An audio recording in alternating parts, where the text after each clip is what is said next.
Hey guys, so today I want to compare the original Samsung Galaxy Note versus the iPhone 5 with iOS 7, the latest version of iOS, the latest version of Apple's software here. I've already been comparing it against a ton of other devices, but this time it's time for the original Samsung Galaxy Note phone, which is having the, let's see here. It's actually the first device to be insanely big in terms of its size. I mean, it's super big. Android 4.1.2 version here, as you can see, Jelly Bean, and it should also probably be the latest update here. There we go, the latest update here, and of course iOS 7 here on the Apple machine is pretty interesting to compare. So to start off here, of course, the Galaxy Note, the new good things with the new Galaxy Note phone, the Galaxy Note 2 smartphone is of course the original Galaxy Note, is that the new Note has a better improved S Pen. This one is thinner. It's not as good on accuracy when you type. Let's see here. There we go. It's still pretty good. I mean, for its price, what you will pay for this variant here, but comparing to the new Note 2, it's really bad. Let's see here. Let's just skip that out. And also in terms of its form factor, it's pretty bulky. The button here at the top is too high, and it's a pretty wide phone. The new Note 2 is definitely much better in terms of its form factor. But still, it's a veteran, and it's a cool old boy here, which can still be pretty decent here with its dual-core processor, 1.4 GHz clocked, I think a little bit higher than the S2. I mean, it's basically like a big S2 with a little bit better specs. Especially the camera, I'm pretty sure it's way better. So if you start off here on the lock screen, you can see that you can have quick access here to some apps that you can quickly launch, and then you have the clock here. Same here, you have the clock here. You don't have any quick access to some apps or quick access to your own apps here in iOS 7, but you have quick access to the camera, so that's at least one way here. Let's see. There we go. You can just do one swipe up. Of course, all the apps has been updated as well. All the apps has been updated, like the camera app, the Safari browser, the square mode here when you take pictures is the mode. I think it's like the Instagram mode. The panorama mode, which of course is pretty obvious what it is. Take a long picture. You can see that you can enable HDR here just by simple tap. But Apple still likes to keep it very simple. Also, what Apple have enabled here in iOS 7 is that you can, first off, you slide over here to unlock like that. Nothing happens when you slide to right side. But if you slide from the bottom side here, you get something that's pretty cool. Finally, some toggles inside of iOS 7. So you can see here some quick toggles for Wi-Fi, airplane mode, Bluetooth, do not disturb mode when you don't want to get any calls or anything, screen rotation mode, a brightness slider. All of these small things that you've been having in Android for a long time, finally that's well in iOS. If you want to access it here, of course, on the Galaxy Note 2, no, Galaxy Note, not the Galaxy Note 2. Sorry, I'm so used to using the Galaxy Note 2. But if you want to control these on the Galaxy Note, of course, you can just do one swipe from the top side, where you can see all your notifications, your brightness slider here, and then also you can see this music player that you see in the control center that Apple seems to be calling it. You can see music player here. This is the music player that will pop up when you play music on the Galaxy Note. And then also you have some quick access to some apps here, like the alarm and let's see, the light here that people usually download a lot.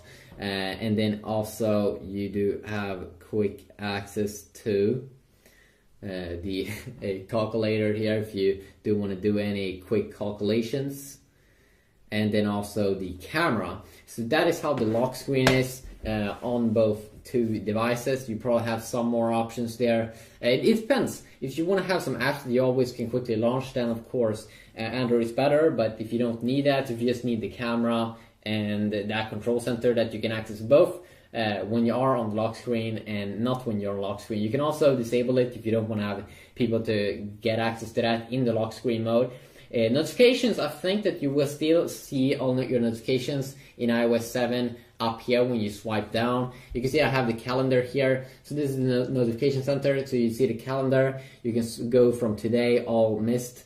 I assume that you will see notifications there somewhere. I did remove the stocks. You can also customize that fully in the settings area. If you go to notification center here, you can here if you want to have access to that on the lock screen. If you want to include these things here, you can definitely do so. Let's see, photos, alert style. You can customize the kind of the alert, how it should look like when it pop up. So of course that is pretty cool.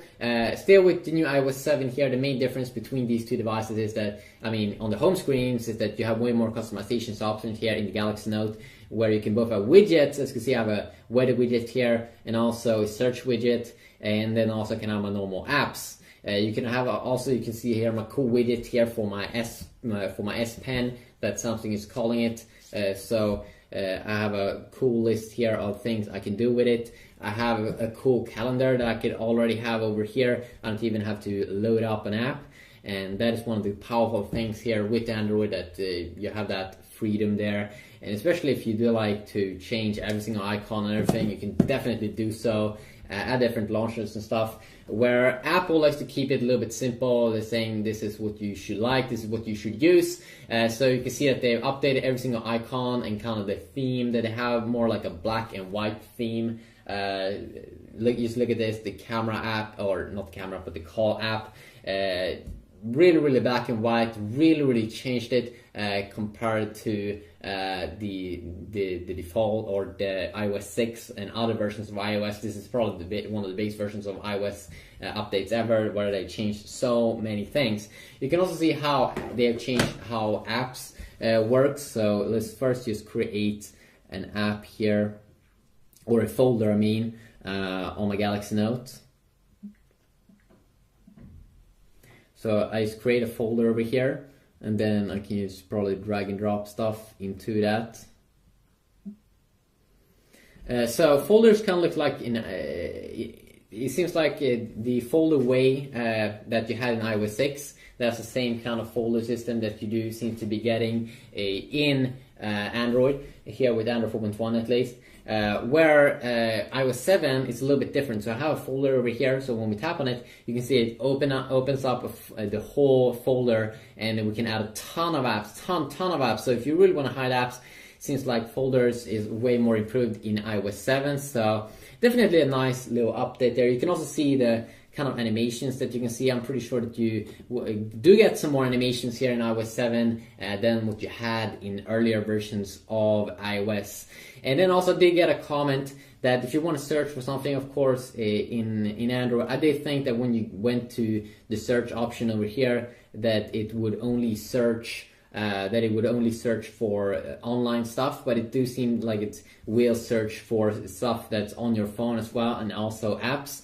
If you want to search in iOS 7, they made it a little bit different here, where you do one swipe down like that, and then you can just type in stuff here, and you both have apps and stuff that you have on your phone come up. For some reason, I think that it's a little bit better integrated here, search on the iPhone, because Apple control kind of whole experience over here, which is making it a little bit better. That it feels like it's already inside of the phone, the search thing, where in Android here, we have to open up a whole new app just to do some quick search. Not super advanced, of course, but I do enjoy it here. It's a little bit better optimized here in iOS 7. Also, of course, with the voice assistant that you do get, of course, you still have you have voice. Let's see here. Do we have? I don't think we have S voice. No, we don't even have. It seems like we don't have S voice on Android 4.1 for the Note. It's available on the new Galaxy S3, of course, and Galaxy S3 Mini. But it seems like we do have the old voice talk here. Let's see, agree. Seems like we have used the old voice talk, skip, and the old voice talk here in Android on the Galaxy Note. Well, of course, with newer Galaxy devices, you do get S voice, which is Samsung's own kind of Siri, and Siri of course is Apple's voice assistant that they've been using for some time now. But you can see you kind of can do everything here, but it's not as personal of course as voice or Siri, which is even more personal here. But you can definitely do some voice assistant there. I do use Samsung's S voice when I want to set the alarm. I say set the alarm for 6 p.m. or something, and it always works. And of course it always works with Siri as well. Yeah, so if you want to launch up Siri here on the iPhone, you just hold in, set alarm at 8 p.m. I set an alarm for 20. So as you can see, very, very simple. You can also see the beautiful transition effects there that they've updated that. Let's just disable that, and that's pretty cool that you don't even have to open an app just to disable it again. Extremely useful, extremely nice. Of course, you can just launch apps also, I think, with it. So Siri is definitely improved. They have made some new additions to iOS 7 with Siri, so I might check out that in another video. Also, if you want to multitask, of course, just double tap here on the iPhone 5 versus just holding in the home button here on the Galaxy Note. So you can see here, if you just want to remove something, it's one swipe away. The thing I do like here with the Samsung device is that I can use one tap and it will close everything. Extremely useful. It's way better here in iOS 7 compared to earlier versions of iOS. When with these small dots, now it's a little bit more interactive here in the middle of the screen, but you still don't have that option to remove every single app with one swipe. I definitely would enjoy that a ton. So you can see you have all of your apps down here on the side. If you scroll, if you want to go back, you just go back over here, or just hit the home key, of course, and you will always go back to home. So there's also, of course, I can do separate videos on separate features like the browser, comparing it against the Note or whatever. But you can tell me that in the description down below what you want to see. If you want to see anything specific with the Galaxy Note or the iPhone 5 with iOS 7, I mean, you can go over gaming, you can go over reading. There's just so many things you can go over, and of course you can't do everything in one video. That would just be an extremely long video here. Let's just go over, also quickly show some brightness and wallpaper. You can see some quick default wallpapers here that you do get, the dynamic one and a shift one here inside of the iOS 7, and then you also get some very, very nice wallpapers here, new wallpapers that you get in the Android 4.1 Jelly Bean update for the Note. You just go to wallpapers over here. I do like this one, and this one's also pretty nice. That's one, of course, that I'm using right now. This one's also pretty nice. I do like it when a phone comes with some extremely nice wallpapers. I think that's an important part. But yeah, quick little look here, Galaxy Note and the iPhone 5. Hopefully you did enjoy this video. If you did, please leave a like or some feedback down below. And hopefully I will see you all in the next video. Yeah, peace.